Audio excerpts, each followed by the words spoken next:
Hi, this is the UNspecial podcast. I am joined today by Tiffany Sumner. Tiffany is an autism mom, an advocate, owner of a social media company, Haws of Media, a Mhm. health advocate, a widow, and a sharpshooter. I've seen your videos.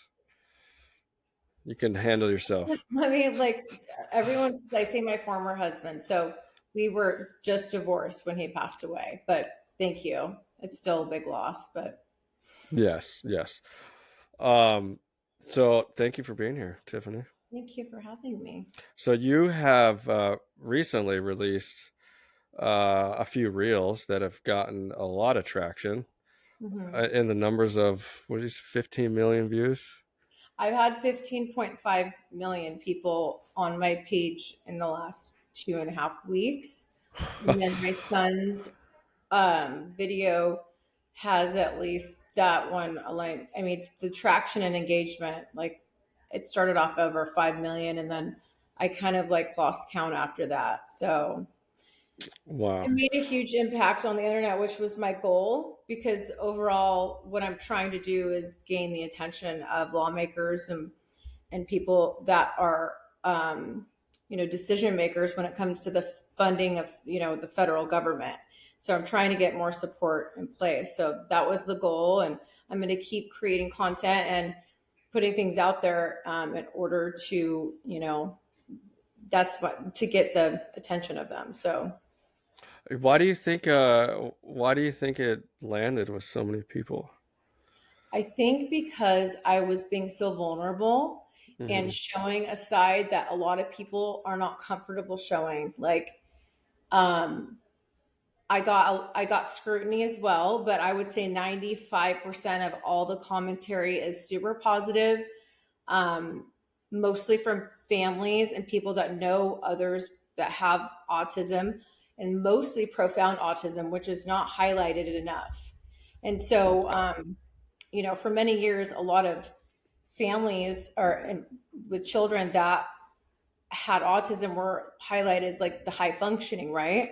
Hmm. So even for like decades, I mean, they talk about, all these super famous people who made an impact in American history that had high functioning autism, but the profound side is not really talked about enough. It's kind of like shunned. And so it's very shocking to a lot of people. It stirs up a lot of conversation. And I think once I put that out there and I was just showing everything, and to be honest, it's not as graphic as it could be. Hmm. So, and it's not even been shared on TikTok. And the reason I'm preventing that right now is because, as we know, like TikTok's a way bigger platform and I'm going to be getting there, but this got so much traction that it kind of like for Instagram, it was a lot. So I think just the shocking point of showing that side to autism that like a lot of people are not aware of. Right, right. I know when I hear the word autism, I think of profound side because that's what I taught. And so Mhm. seeing Ford and you're real, I in my mind I'm like, okay, yeah, this is autism. Yeah. It's not the glorified love on the spectrum Mhm. way people describe it. And that's why I started this podcast, because for parents such as you and other parents that I taught and lived the journey you're going through, I was Mhm. like, man, these are the strongest, most courageous people I've ever met. And so, respect to you. Was it hard to put out the video? So, for some context for the listeners, check out Tiffany's Instagram. It's Tiffany Sumner, and you'll see the reel we're talking about. Was it difficult to put it out there, or what was the thought I knew process? that every time I post anything, I'm taking the risk of ruffling feathers or just getting a huge, like increasing my support on the internet as far as, I mean, I can't tell you the thousands of messages I've gotten from families since then. Can't even go through them all. Hmm. I'll start crying, to be completely honest with you. I mean, it's like parents, mothers, even educators, like people who are so taken back with my vulnerability and just saying thank you. Thank you for Mm, being a voice to our community. Thank you for taking the time and putting your own family out there in hopes to educate and bring awareness to the public. And my ultimate goal, like I said, I mean, I have huge goals. I'm trying to get a meeting, with RFK or the president to help pressure, more funding to funnel, because there's not enough systems in place for all of these families. So that's right. what my end goal is right now. So I think I could help you. I have a contact that I need to introduce you to that could get you maybe there. Yeah. So when you hear President Trump talking to Kennedy and calling autism a horror show, what does that do for you? Does that even phase you? The word horror show? I got so much political, like, attention on the internet. I can't even believe it. So we have the moms with the super, I'm going to say they're high functioning. There's some influencers out there, Yeah. and I'm not going to say who they are. But what frustrates families like myself, who are the front line of dealing with things they can't even conceptualize. I mean, like, you can take your, like, for example, like someone would say, they just take it too personal, right? So they take it to the point where, how dare you? Like, how dare you identify my child as a horror show? But in my eyes, it's like, how dare you not acknowledge that it's called a spectrum for a reason. So how can you not acknowledge the other side to it? Because if I had a high functioning child, I would definitely acknowledge. So I think it's very ignorant and selfish, to come off on a platform and not bring that into consideration. So like Mm-hmm. kids like mine will need 24-hour care for the rest of their life. Like for example, like an hour before this podcast, I got a phone call from the school that my son just knocked out one of his teeth that we had repaired, and it was such, like, I posted on the internet just to take him to the hospital to get two of his front teeth repaired to save his teeth. I only found one doctor in all of Southern California who could do it. Oh And of no. course, he punched himself today at school and knocked one of his teeth out. And I'm like, oh, you got to be kidding me. So it's like every day there's something. And it's like, we can't take our kids into public. I mean, they're going to be in diapers the rest of their life. I mean, the self injury, I mean, I don't know if you saw my post the other day of how he attacked me, but I mean, like, I'm covered in scabs and injuries just from that 1 hour car ride. So it's just, that's such like a huge debate right now. But I'm glad Yeah. you brought that up because people have absolutely no idea. And So that's what I mean, I put a post out when I was walking in Mexico, and that's kind of like what I was trying to get to is like you have no idea. Even when I was in the classroom, some of my staff would they would complain, and I'm like, can you guys just stop? I mean, we're here for 6 hours and we go home. mhm. We don't like this isn't even our life.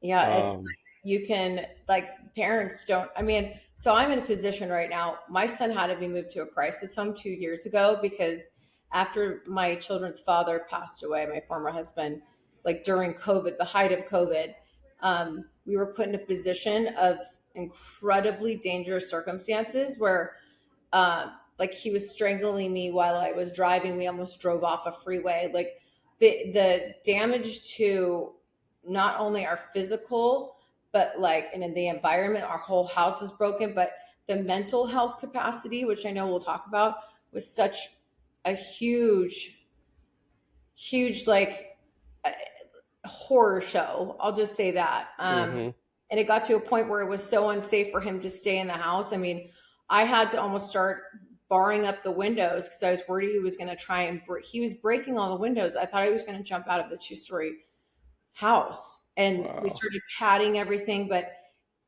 50 holes in the drywall didn't, like, we couldn't keep repairing it. And he was doing it to himself. So we had Yeah. to drain blood from his head twice, and it was just it's a whole thing. Like it's devastating. So he's there right now. Yeah. Take me back to how old is Ford? Cool name, by the way. I like that Thank name. you. Yeah. So Ford, he's 11, and Okay. he has an older 14-year-old sister. And so, right before his second birthday, he was diagnosed.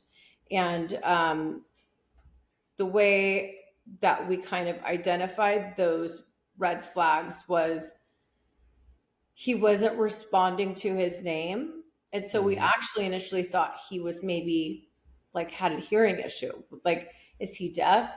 And then we started throwing pots and pans on the floor and he wouldn't flinch. So we were like, there's something seriously wrong. So we went to the pediatrician. He did his like initial kind of testing and he's like, your son's kind of an anomaly. Like he'll respond and do things, but yet doesn't respond to other things. And so he's like, you need to go to a neurologist and that's where you get diagnosed. And that day, was really hard because we walked out and the doctor had told me like, I'm sorry to tell you this, but your son has autism and I'm not sure how much hope there is. And I was like, that's a really crappy thing for a doctor to say to a family. That's like, Yeah. it was horrible. And we were in a really bad place already. And I'm like, this is just terrible. And so, yeah, it's really scary. And so, for all the families watching this, when you first get a diagnosis, like, just know that, there's a lot of things you can do in the beginning that can help. I mean, Hmm. unfortunately, with my son, we did everything, but, early interventions, what everybody talks about to help. So, Yeah. Did you know anything about autism before? no, I know nothing. I didn't even really know much about it. When we were young children, autism wasn't really like a diagnosis word that people would talk about. They used other slang terms that you probably know, you've heard them.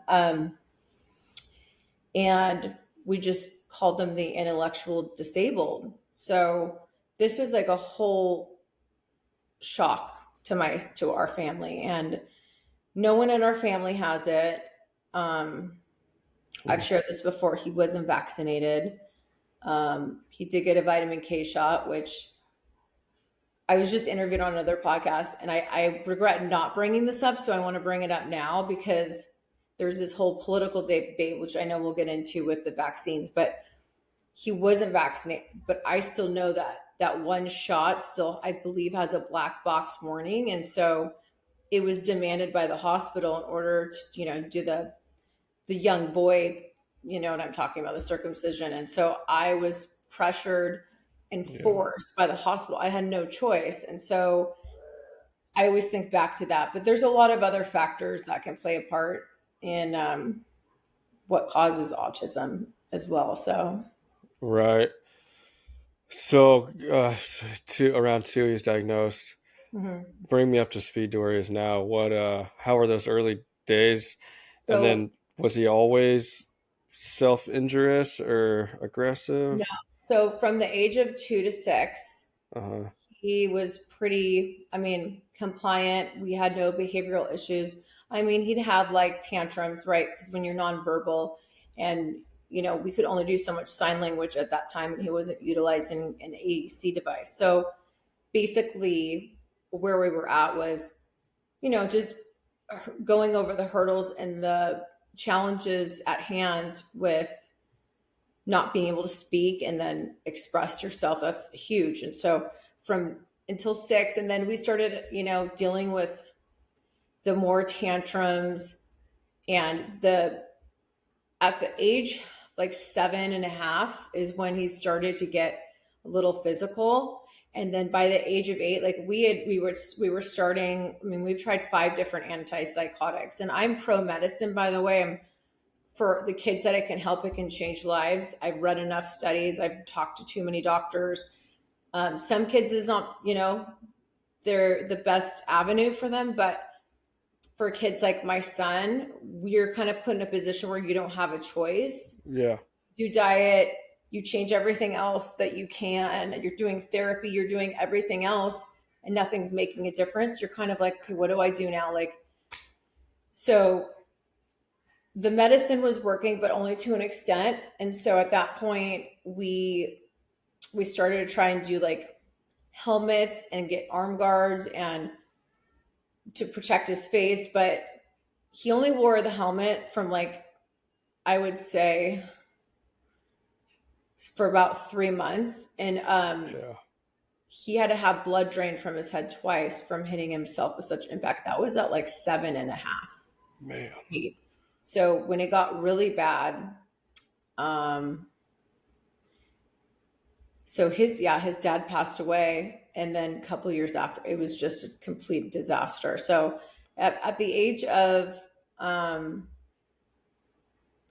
8 to 8.5 is when it got so bad that I had to start getting like the police and fire department to come. They were there like, And at this point, it's you, your daughter, and Ford. yeah, that's it. Wow. So, I have a huge heart for single parents Yeah. and had a lot of single mothers reach out to me. Um, so I have an amazing family though. That was a support system for me. And I had Mhm. moved down next to them so they could help. But the violence was so bad and I couldn't get any company to come help do respite. I couldn't find anyone to help because they didn't want to take the risk. And I understand that. And there's liability, right? So the companies didn't want to come. And if they did, they quit on me the next day. Um, so I was left like pretty much isolated by myself, which couldn't leave the house after school. Like we were home all night. I couldn't even do a Target drive up order because once you get in the car, you automatically take that risk. Yeah. And so even with like we started to put seatbelt buckles, those safety ones on, he was getting out of those. And then that one day where he was strangling me, I got part of it on. I started putting my phone down, recording just in case something happened. Yeah. Um, and so it got so bad that he had to go on like 250, 150 holds at the hospital because I didn't know what to do. And my daughter was locking herself in the room, completely terrified. And Wow. so for us, it was like we were prisoners in the house and having no help. So it was so dangerous. And for my daughter too, and just the Yeah. mental health capacity, because her father took his own life. And just that alone, like dealing with the trauma of that, and then dealing with my son like regressing significantly, it was like we were kind of in a fight or flight 24/7. And that was for how long? So Couple for about years? 9 months, we were 9 months. in a crisis trying to find um, like group home housing. Mm-hmm.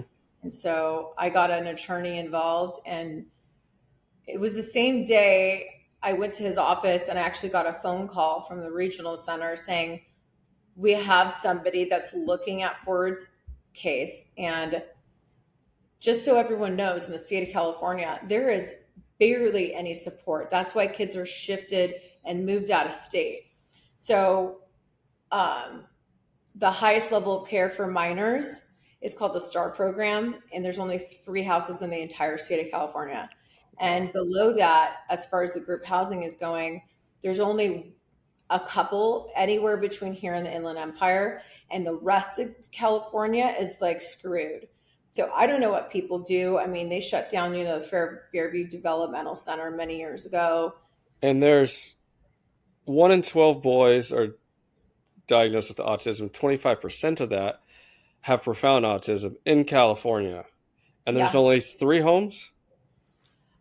For the STAR program, yeah. And then as far as the group housing goes, I mean, I'm just gonna say off the top of my head, like maybe like 8. I And mean, of those, like how I know there was one in Southern California, Escondido, where I taught my first 2 years.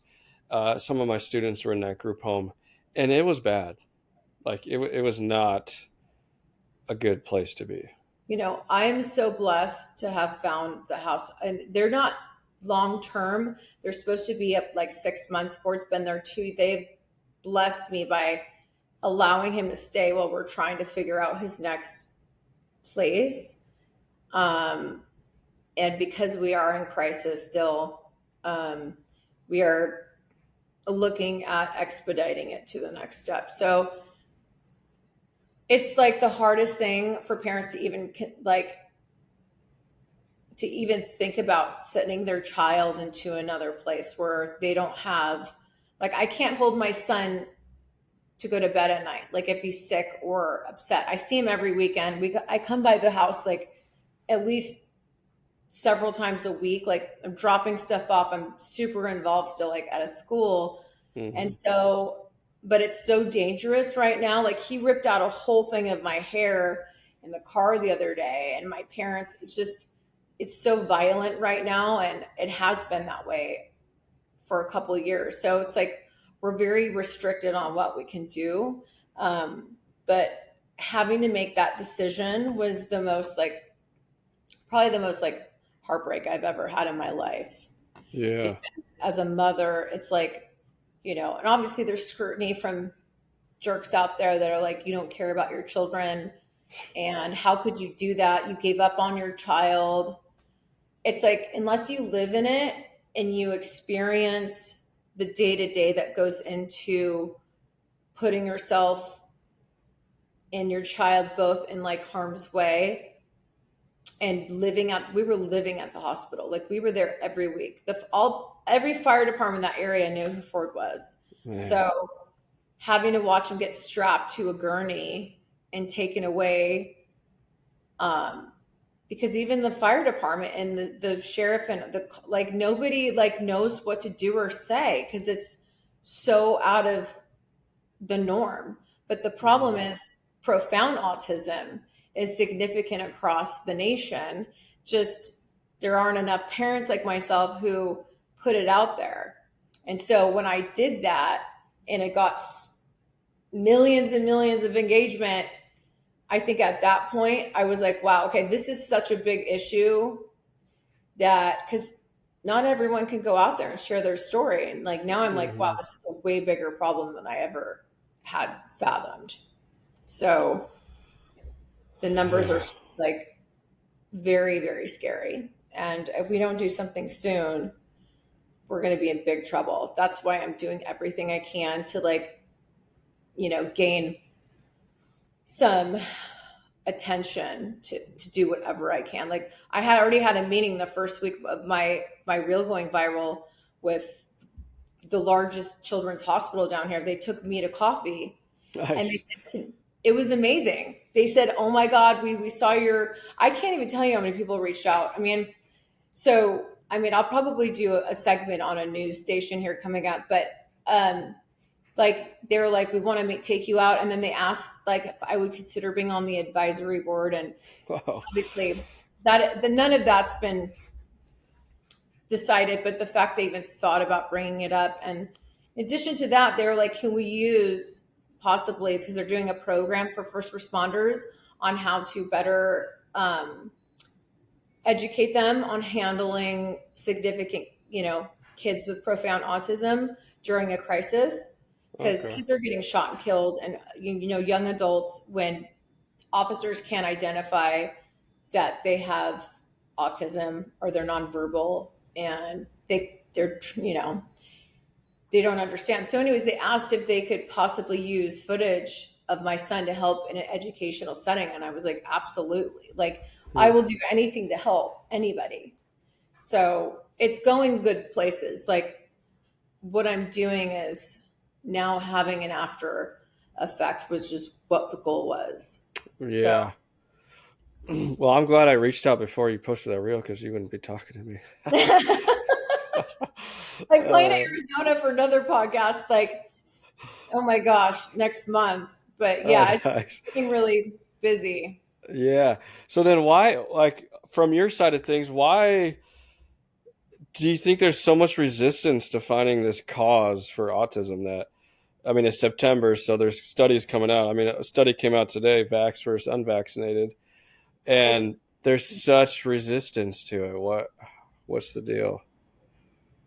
well, politics are a huge issue, and with the argument on with the CDC and safety of vaccines and all of that. And, we have been, and doctors have been, I'm just going to say it, I think they've been brainwashed to accept the literature that vaccines are all safe for everybody, which Yeah. I've met so many parents. I mean, have you seen the documentary called Vaxxed? It's Hmm. it's pretty unbelievable.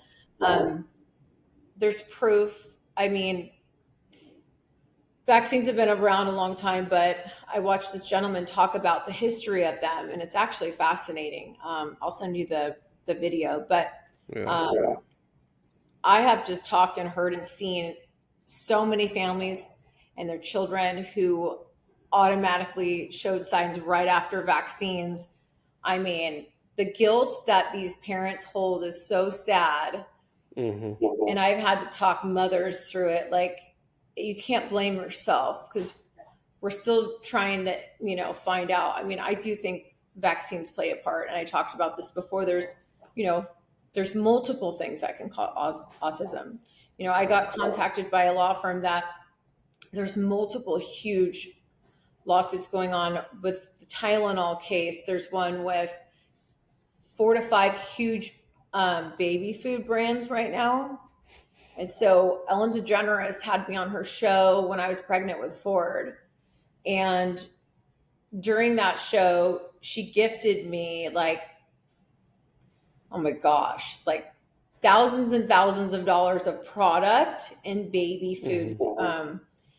And in one of the brands that she had given me, it's come out publicly that they're heavily, heavily induced with heavy metals, they have found. And so I was giving my son, this was like his first soft organic food, right? So they said, "Oh, this is organic and safe and all of this." And then that was like the only, baby food he had for like the whole first year where he started eating it. And so, I mean, it's just like we can try and figure it out. It's like putting a puzzle together, but people are just apprehensive to talk about the whole vaccine political argument. Yeah, and I think you hit it on the head with there's a level of grief. And I put a post out today from a parent that of one of my students who the student was not 19 when I was talking to her at the bus stop. So 17 years removed, and she still lived with the grief of vaccinating on the schedule. And I've talked to countless parents, which you bring up interesting. I don't know. I think you're probably the first parent I've talked to who didn't vaccinate. Yeah. Um, and Ford has profound autism. So in the group home, he's at a group home or it's a Yeah. crisis. Okay, It's called a crisis children's home. Yeah. what's his setup there? So you like one on one, 24/7. Yeah. We have two caregivers um, at all times there. He has like shares like a house cottage with another child. He has his own room and they share one bathroom, but it's like a little house. So it's the perfect setup. They have a backyard, they have like a jumping thing, they have, unfortunately he was kicking out car windows, so we had to Hmm. put the van drives for them, like we had to push him back a little bit until we could stabilize him. I mean, my family shows up every weekend though to drive. Like, it's gotten so risky though now, especially after last weekend, that this weekend is probably going to be the first weekend I can't drive him in a long time, and it hurts my heart because that's what he looks forward to. But we're looking at other things, like a mother had reached out and told me there was like this special harness that you can use in the car um, that hopefully keeps them from, getting out. So the grief Yeah, is a huge problem with parents. totally. I mean, it makes sense. How do you hold space for? I mean, obviously, there's an element of you can get injured, and then he's your son, so you love him. How do you hold space of like always looking over your shoulder but loving him in that? Yeah. Do you know what I So mean? yeah, no, I was asked a similar question not that long ago. You know, I don't know. I'm sure you know, but I'm a woman of faith, and it's played a Hmm. huge part in my life and with my family. I grew up in the church, and so there's certain stages too of like grief. There's denial and like all of these levels. It's like peeling an onion. Like once you get down to it, and you're trying to like put it all together and say, why me? Why this? And you just it's a level of acceptance. It's For me personally, I just felt like God put me here for a reason. He gave me this child with special needs for a reason, and I'm just going to do whatever I can. Grief has reshaped my life and how I have to deal with everything. Hmm. And so that heavy emotional and physical toll it took on my son and all of us, because it affects the whole family unit. Um, how I take space is I actually like still thank God every day. People don't understand how positive I am in this whole process. I don't either at times, but we're here for lessons and reasons we'll never understand until we're gone one day. So for me, that's what I found my calling to be. And I've said this before, I'll say it again. I feel this is a form of ministry. Yeah. Um, to help navigate and help bring awareness and advocacy and help other families. And if people even knew how much time I've taken to like respond to other families and try and do whatever I can, I've spoken on panels, I've spoken at wherever I can, women's groups. I mean, I've done podcasting for the last year. And I'm going to continue to do more now that Ford's story has kind of gone viral. So that's just kind of how I approach it. I mean, you kind of have a level of acceptance. It takes a long time for some people, but I would say because also I was put in a situation where with Ford um, having to move out, there's just a lot of things that go into your mind. Like, why me? Why my son? Like, I always like told myself, I'm like, I wish I could like take his place like every day. Um, So sorry, I got off on a tangent there. There's so many things. No, no. I mean, I could totally relate with cancer Like I have a journey. hospital calling right now. Like this is my life. How do you find space to take care of yourself? Yeah. Or So for what do you myself, do? Yeah. honestly, Go to Angels games and shoot yeah, guns. I know this That's sounds those are crazy. great. Yeah. No, this is gonna sound so crazy.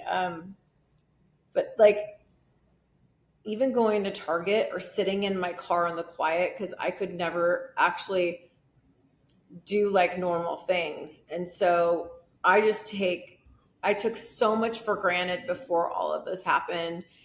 And the fact I can go to the grocery store or Target or something like that, like fulfills me. And it's just, I know it sounds crazy, but um, just taking time alone by myself and to kind of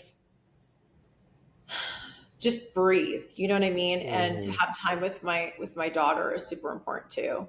So we couldn't go to church for a long time, and just that's like what fulfills me.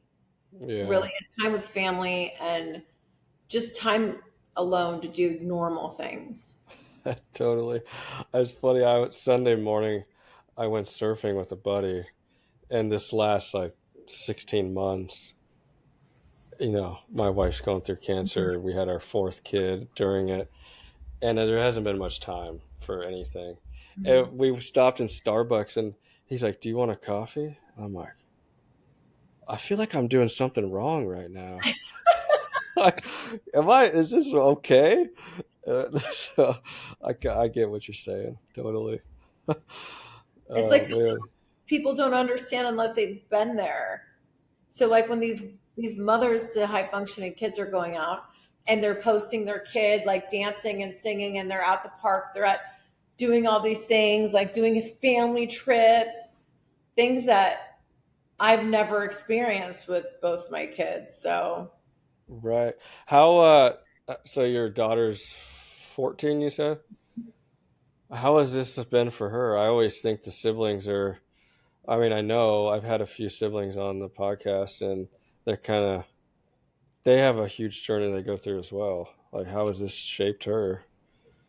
um she's probably the most courageous and brave young girl I've ever met.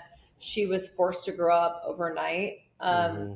So what's just sad is she lost her father tragically overnight out of nowhere. Like we were not prepared for that. And so she's been in therapy ever since. But once her brother regressed, it was like we all kind of grieved him. And because like when your child regresses, it's like you're losing them. And Hmm. I've been around a lot of terminally ill people in my life, and I've lost family to cancer and friends, and they've gone through it and they fought it and they've won. But it's like autism is a life sentence. There's no cure, although there are, programs, therapies, different things you can do to improve. But for children like my son, I still have hope, but I don't care what anybody says. There's no cure to autism. So um, that's where like it differentiates between any other kind of illness. I know people Yeah. are political hearing me saying that because I don't want to ever compare because I'm very empathetic to everyone's situation, but at the same time I'm trying to just give perspective on the reality of what these autism families deal with. And Right. so How about the financial side of it? Does the state cover the group home or no? yeah, the state does. And Okay. so this is actually through the regional center. And Yeah. so I had to fight tooth and nail though. And like I should start my own business, like advocating during IEPs and all this stuff. I had an incredible advocate that God placed me with during COVID. So Nice. the financial burden, it's sad because these families have to fight. And like I sued the whole district at one point because I was like, I can't have my son home hurting at, like we need to financially get support for like an RTC placement. So I don't know if you know what an RTC is. So he's currently in an NPS. It's called non-public school. And Hmm. RTC is a residential treatment center. I know you've been in education, so you probably know. But basically, it's like education and housing. So like I literally took it to federal court to try and get funding. Nice. They threw my case out at the end because I had to move districts and it screwed the whole case up. And I was like, you've got to be kidding me. Like all the money I put into this, although I got some back, I have a great attorney. It was unfortunate, but probably going to go through the same proceeding here soon if something's not done in time. Um, but a lot of families carry the huge financial burden, and there's only so much. Like there's IHSS in California, so if you're watching this, you can get paid under certain qualifications to stay home with your child, and they will come and determine the level of care. And determining on the level of care, that kind of determines the how much you can compensate and get paid for. So there's that program, and then just the funding for, I think I've never utilized this, but I think like regional center will also cover certain therapies. And so with that being said, like I my with my insurance and everything else, like I didn't utilize that yet, and he gets it all the time in school too. Um, and so yeah, there's so many families like I cannot even start to begin like how all these other families do it and like hold like a 20 like a full-time job. Hmm. I can work from home. So it's horrible. Yeah. They give these families no choice. And a lot of families lose their house, they lose everything. Like they're financially like I don't know if you've heard this term called the $1 million kids, but Hmm. sometimes autism kids are referred to because if you look at the statistics and how much money goes into raising just one child with significant needs, it is so outstanding that, you know, it's shocking. And Yeah. so, I mean, you're dealing with, medical stuff. I mean, you know how it is. It's unbelievable. And Hmm. like hospitals charge now and everything. And with these kiddos, it's like just one therapy session is like could be a little under $100. Like you've got speech, you've got OT, you've got ABA, you've got you know all these other things that cost money. So we had a copay for a lot of things, but yeah, so the government will pay for certain services. Hmm. So families should look into that if they're in a position where they need that for regional center. Yeah, California. absolutely. Yeah. So Ford was around 8. Hmm. You lost your former husband. You had about 9 months that he was still at home and violent. How did you make it through the 9 months? You're always looking over your shoulder. Yeah, so those 9 months is when he regressed so bad. Like every day, did you go into every day? Like, I need to just make it till tomorrow? Like, where did your mindset and your I mental health? I was really in a bad place. I'm an honest, transparent person. It got to a point where everyone's like, "Well, you need to put your oxygen mask on first." I said, "Well, right now I'm in a fight or flight, and we're Yeah. trying to live every day." And there got to a day where I was like, we'd just gotten out of the hospital, and all these social workers were making phone calls. They're even crying to me, like because they know how bad it is, but there's like only so much you can do. And I swear, God bless like all of these nurses and social workers and people who fight for our kids. So there was a specific night where I was in my room and I just got on my knees and prayed. And I said, I don't think I'm going to make it till tomorrow. Like, not that I was in a mental health crisis where I would hurt Hmm. myself. It was like, I think my son's going to kill me. I think that something bad's going to happen because he had just tried strangling me on the freeway. He was breaking every window in the house. He broke furniture. He broke televisions. He put 50 holes in the drywall. He broke the doors down. I mean, this was like an 8-year old kid. Right. I was like, I can't wait till he becomes a teenager. Like, I am screwed. So that mental health component, which now I become an advocate for because it's so important, especially the grief of losing someone to suicide. It got me like into this cycle of bringing awareness because it goes hand in hand with these families who Hmm. struggle tremendously with that part with raising their children. They like lost their identity. They don't know how to they like lost who they are and they're just trying to survive every day Right. and they have no joy. I hate to say it, but it's like it was sucked out of you and you're just trying to keep above water, Right. like and not drown.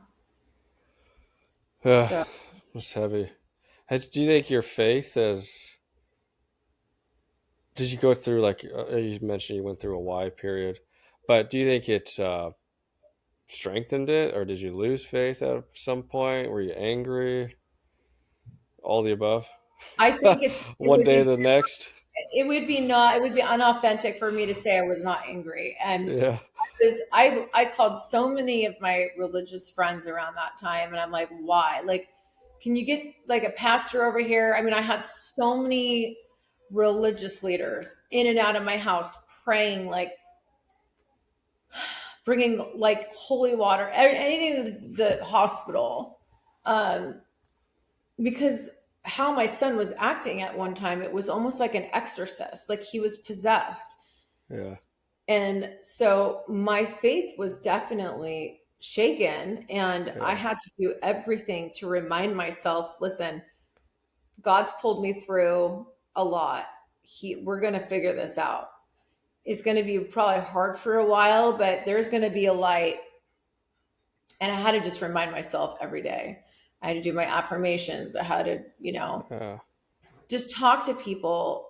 Um, and that's the part of mental health that people don't utilize support systems, and they don't try and lean on other people during these hard times. And that's, been a downfall with people, and what unfortunately will happen to some of them. A lot of parents take their lives that have children like myself because they have no other alternative. And a lot of them will take their kids with them.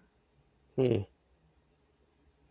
Dr. Wow. Phil did a show with a number of parents, like this was like the 90s or something.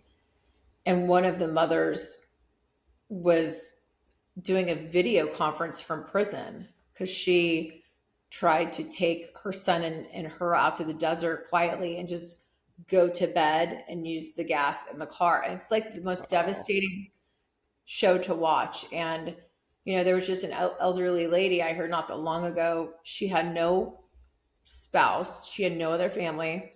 Her son was an adult with profound autism, and she got a cancer diagnosis, and there was like nothing they could do. And so she's like, who's going to take care of my child? Like, I have no family, I'm nothing. And she ended up taking his life and hers at the same time. Oh my goodness. It's like horrible.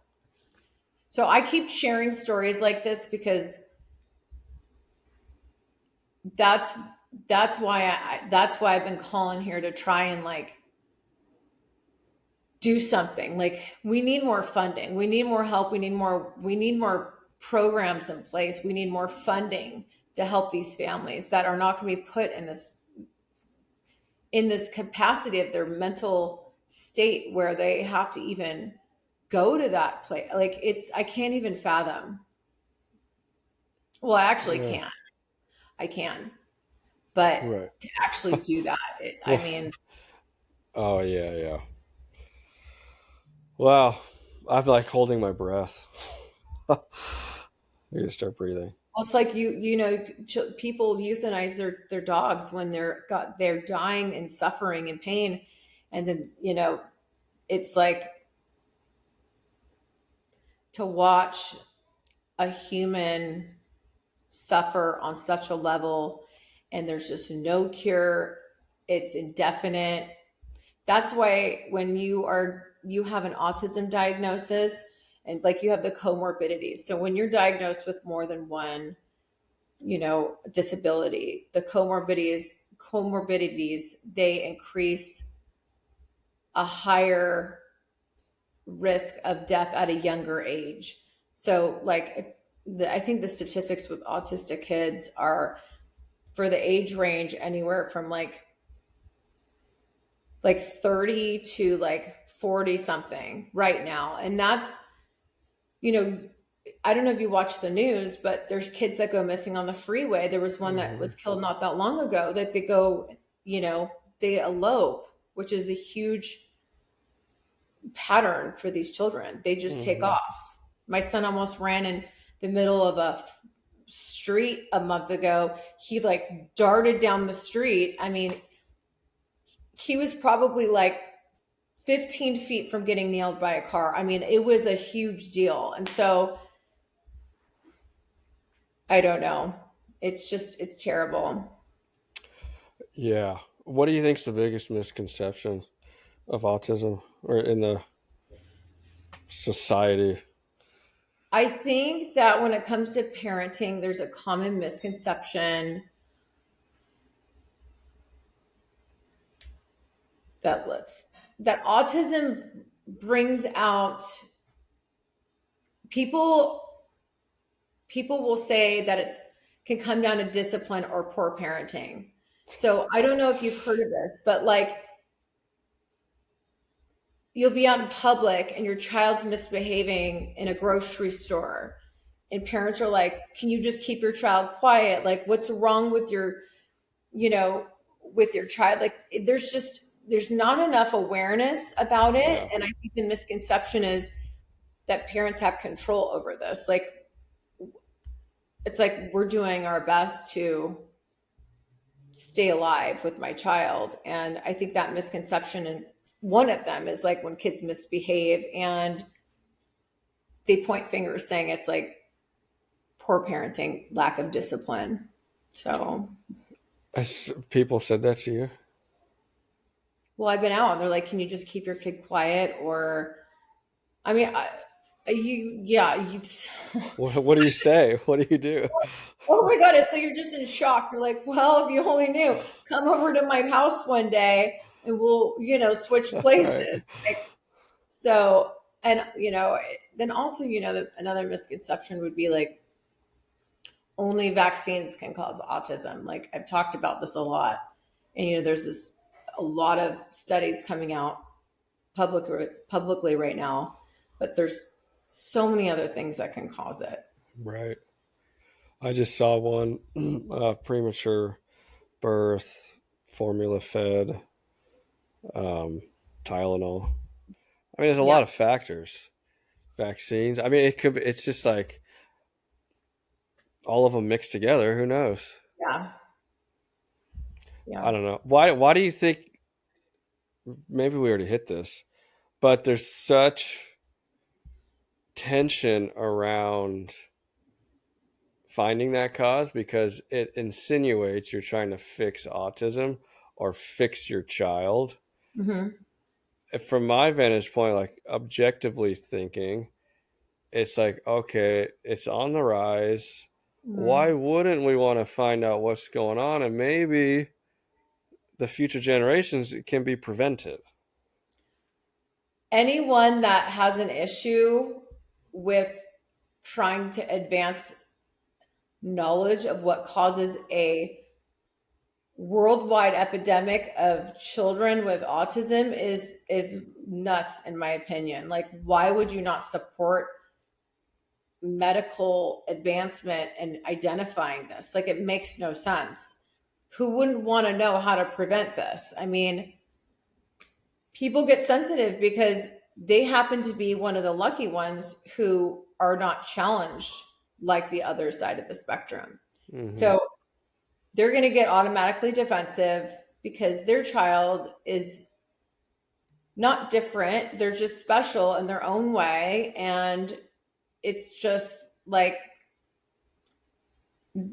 they can't even, I don't know. It's so frustrating for me. Yeah, totally. Totally. Oh, yeah, yeah. Switch I gears. just want to come babysit for one day and they will like Yeah.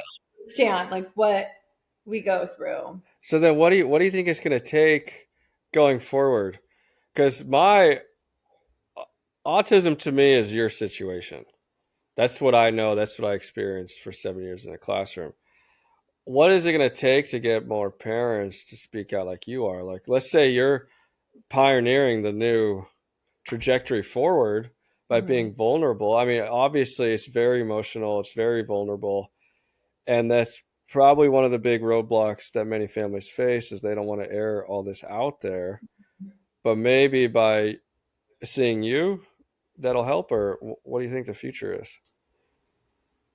I really hope that I can encourage other parents to be vulnerable and share their story because that's the only way we're going to bring more awareness because there's Yeah. so many people that messaged and commented that are like we had no idea even profound autism existed. We heard about it maybe in the 80s or 90s at these mental health facilities, but it's not really, the news doesn't like to highlight that. They like to highlight these very gifted children playing piano or going to law school or being a doctor at a young age. And so people are apprehensive. And I got a lot of scrutiny. I mean, not as much as people were applauding me for being very brave to go on the Mm-hmm. internet and post that. Because it is, I mean, at least my video was very explicit, but there's more stuff I could have shown. Just because I live it day to day with him. Like, I'm kind of numb to it. But I feel I did make a huge impact because of so much of the positivity I've received.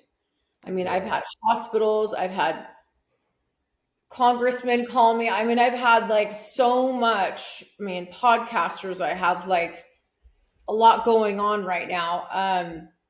I only pissed off one person who made a video about me. Oh, I'm not going to even bring up his name because wow. it was like, I have nothing bad about me on the internet. So I was like, that's kind of ballsy to do. But you know what? There's going to be sick people out there and they're not going to understand or support my goal, my vision of trying to gain help for families. That's all I want to do. And so if Yeah. I can encourage other people to share their story, that's going to help. So Yeah, absolutely. What keeps you going in your quiet moments or on those days where you're like, let's get to tomorrow? I think what gets me going is is the fact now that I'm making an impact, Cool. that I want to continue to do so. I want to continue to enrich my daughter's life, and I want to continue to help others because that's what my calling, I think, has become here.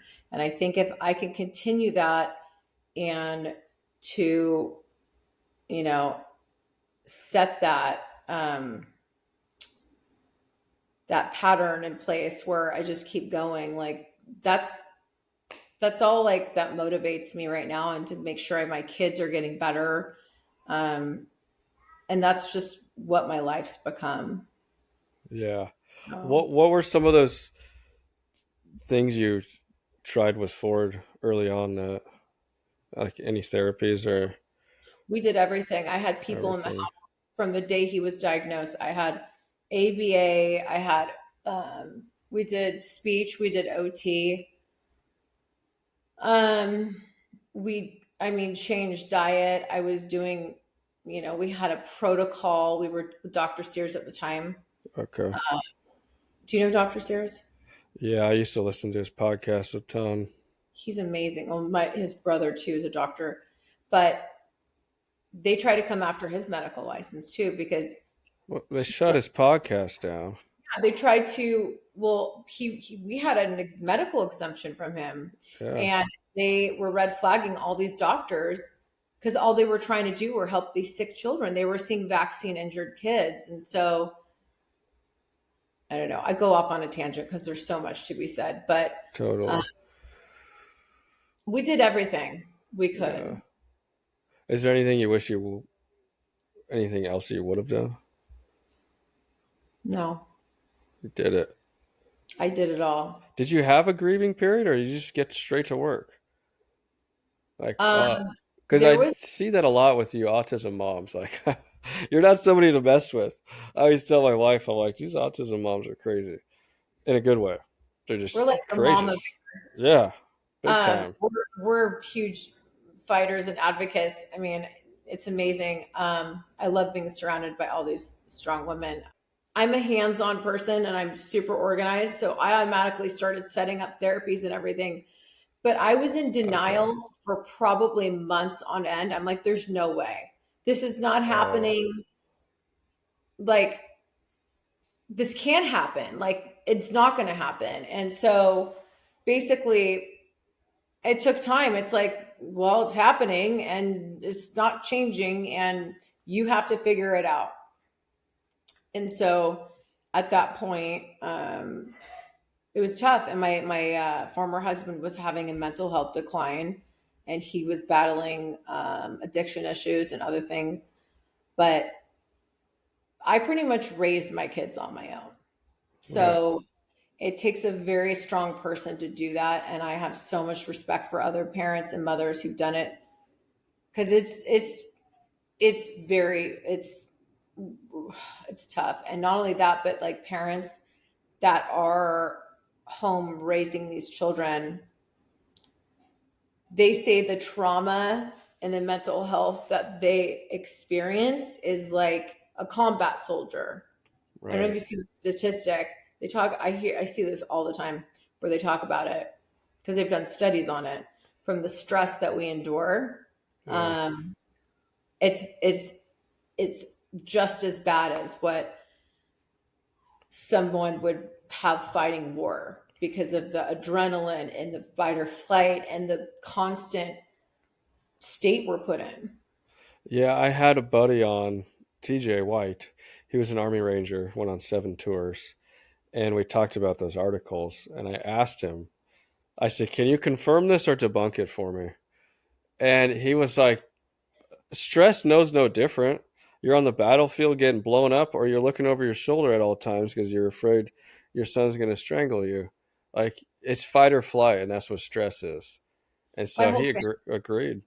Well, I come from a big military family, and my dad's on the board of a nonprofit. We raise money for suicide awareness for veterans. So Okay. I'm heavily involved with that whole thing too. But um, my dad, who's a Vietnam vet, like, I mean, he's like, I couldn't even do it. Like, I think God gives you what you can handle. And I'm sure Yeah. you've heard this before. And we don't understand it. We don't agree with it. But at the same time, it's like, okay, well, we need to find a solution. Hmm. And so, but that stress is totally nonstop. It's nonstop.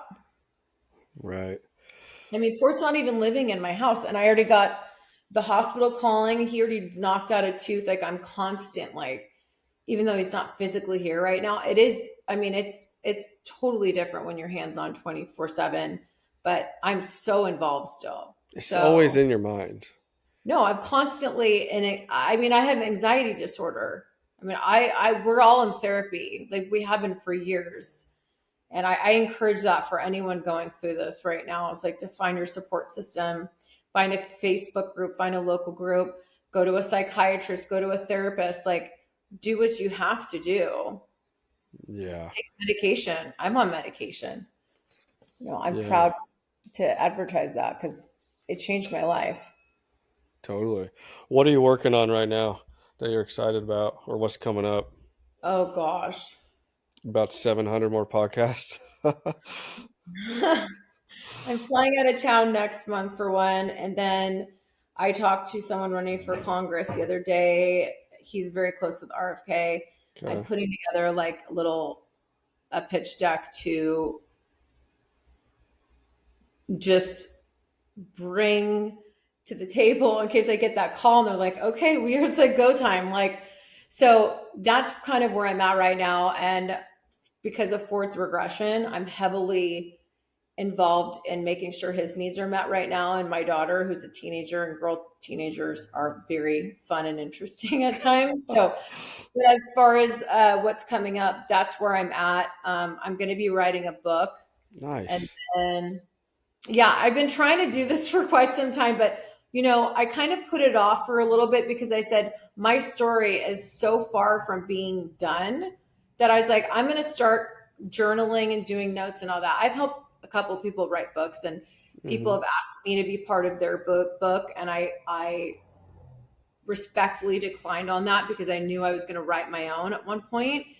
Um, and I've had so many people come to me like, you should do a documentary. I'm like, it's a lot. That's a lot. Like, I would Yeah. love for somebody to do that because my life has been, aside from my son, my life has been like, it's been like a documentary. Uh huh. So I And you're yeah, still so rocking. I'm working hard to do that. And my heart's to help others. And that's how my whole family's raised me. we've been servants and worked in ministry and nonprofits, helping so many other people. So that's kind of what I'm doing now for our community. Yeah, yeah.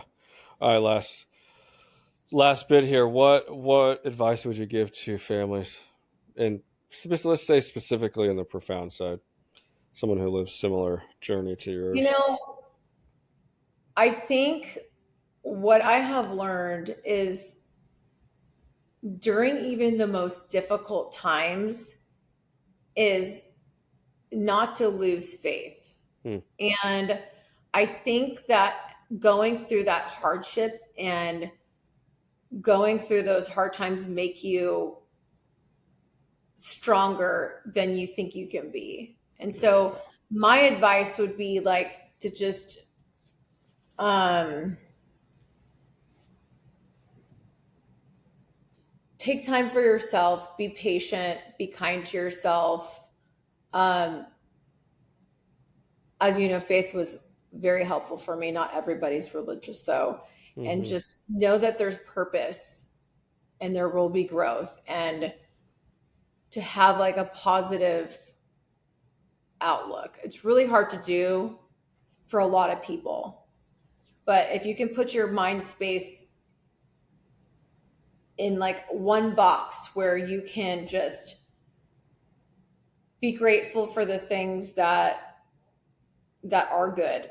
And sometimes people can't even do that. But that's where I had to go to. Like everything can be bad, but like be like, okay, what can I be grateful for today? yeah. And just to try and meditate on that. And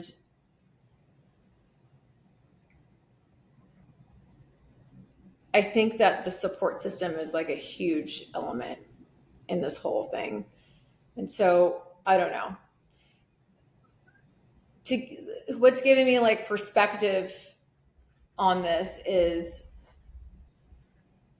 the positive things that I have experienced and gone through. Even though there are a ton of negative, that's kind of what's like motivated me to continue. I mean, I don't have a choice as a parent, but to continue fighting and posting and doing what I'm doing because I don't have to do any of that. Right. So, But it's fulfilling in itself, and that yeah, kind if I of can help even one person, I'll right. continue to do it. And then finish your book. Then you can help millions. Well, you already are. I know, right? I didn't see that coming like Yeah. last. Well, I was like, you know, I own a social media agency, but the thing is, when your account goes viral on that level, you really not like it happens out of nowhere. You're not prepared in a way that every time I opened my phone, it was like 100 new followers, 100 new followers, 100, and I'm like, oh my God, oh my God. And then like I went to bed and the next day it was like, oh my gosh. And then my friends and family were like, you really should start going through these comments. I'm like, I'll hire somebody to go through them. Like there's like, Yeah. you know, Take forever. I did go through a lot of them. I mean, I had to like kind of debate with some negative people, but Do they even affect you? it did. One person did for a day until I would like actually looked up who this person was, and there's like a whole Reddit about them, and it was like they're horrible, horrible human. Well, And you posted a few of those comments, and I was like, oh, oh, that's amazing. Tiffany Summers, everyone. Thanks for being on. I think you've embodied the mindset of life happens for you, not to you, and you're not living in victimhood by giving back and helping out. So keep on sharing. Can't wait to keep following. Thanks for thank being you. on. I appreciate it.